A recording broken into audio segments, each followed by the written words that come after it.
Congratulations, Cameron, and I'd like to compliment Maureen, Joe and Richard for tabling this issue for discussion. I think it very much gets to the heart of what type of Ireland do we want to live in, and I think that is entirely appropriate as we are on the eve of a general election. And it's true, as Deputy Ross has said, it's not a revolutionary programme.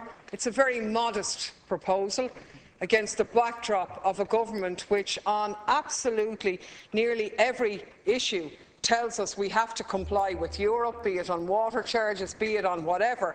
But when it comes to the issue of corporation tax, it is sacrosanct. Untouchable. Nobody can dare to ask them to pay even a modest amount of cash there. And I think that's the backdrop to this discussion. Now, there's no secret whatsoever about the reality that Dublin has been known as a key tax avoidance centre for multinational companies. The brass plate going up in the IFSC, the mythical employees there, and the channeling of profits through Irish subsidiaries in order to minimise their tax liabilities. That's a fact. It's absolutely indisputed anywhere. We even had the example in the papers at the weekend of the now infamous Cerberus, who are in the prime position to buy up yet more real estate down at a knockdown price in the south of Ireland, having done so in the north of Ireland, having their tax figures revealed at the weekend, where they carry on this activity through 11 Irish companies, and in 2013 and 2014 had a turnover of 224 million and paid the princely sum of €10,000 taxation. An average worker on a modest wage has probably paid more in taxation than Cerberus paid in Ireland in that time. And that's what we're talking about, the glaring inequality in taxation in this state. And that name that Ireland has got itself has meant it's undermined regulation, and it has contributed to the crash as well. It's utterly shameless. I had the privilege or the misfortune or whatever to watch David McWilliams' television programme on RTE a couple of weeks ago with my daughter, who's just gone into fifth year and started economics for the first time, and would have been already subjected to maybe some of the analysis that we heard on the other side, that, oh well, you know, taxation has to be encouraged to bring these companies in to get jobs and all the rest of us. And she nearly fell off her seat at the evidence given there of multinational companies, on average, profit per employee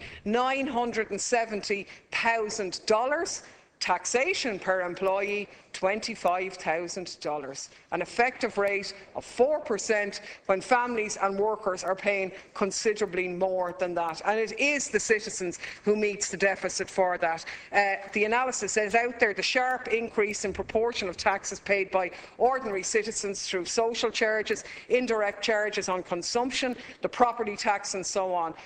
And we have to be clear about this. The theory that lower corporation taxes increase the incentive and capacity of business to invest is just not true. There's actually no evidence to support it. I think Michael Burke did an excellent contribution to the notes on the front blog, where he said that according to the OECD, a weighted average of the main corporation taxes applied in member states had fallen progressively over the last 32 years. In 1981, the average rate was 49.1%. In 2012, it was 32.4%, and this was a period of severe economic crisis. Low taxes are not proof against economic crisis. We obviously don't have time to develop the points, but ironically the strongest year of Irish growth was 1997, which was 6 years before the 12.5% corporation tax was brought in.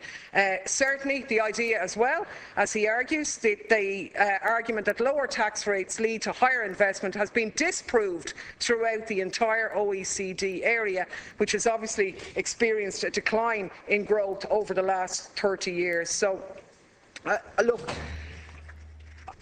I just think it's shameless that we would market this country as a sort of nodding Uncle Tom that bends the rules and doffs the cap to any establishment who'd come in and sort of throw us a few bob, Why can't we behave like a sovereign, independent nation? Because that type of approach is filtering through in all aspects of our economy. It's not just in terms of taxation. You look at how companies like Ryanair, who their chief executive, Michael O'Leary, has been lauded for somebody who pays his tax here. But the reality is he's about the only Ryanair employee who does pay his tax here, because the company have orchestrated a situation where all their employees are nominally self-employed, supposed to be employed in Ireland, even though they're working in other countries, to avoid paying their tax there, so that that company can afford to pay them cheaper. And that's the reality. We've become famous for low standards and a race to the bottom. So I compliment the team for putting through the motion.